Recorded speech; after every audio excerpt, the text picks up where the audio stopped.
kalasa. Nöbetni Skandon ukamizni qaramiz. Hammasi to'ylar muborak bo'lsin. Rahmat aka, salomat bo'ling. Mana shu xonadonga yaxshi niyatlar bilan hammangizga yansizlar.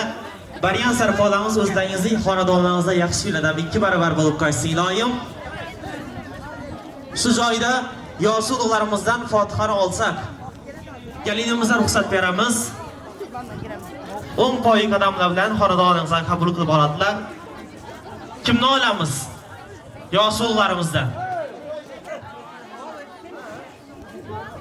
2 yoshni baxtini so'rab qo'yasiz, marhamat.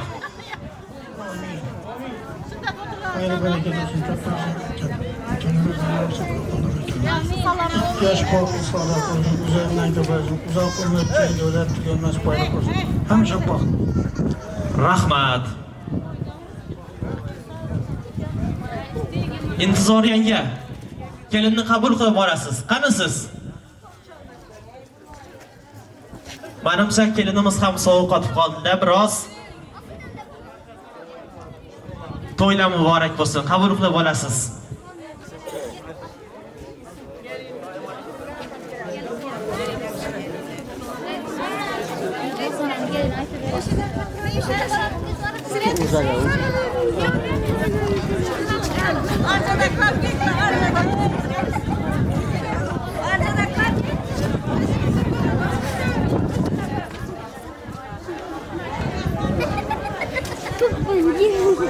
Rosalind dat jij in de klas.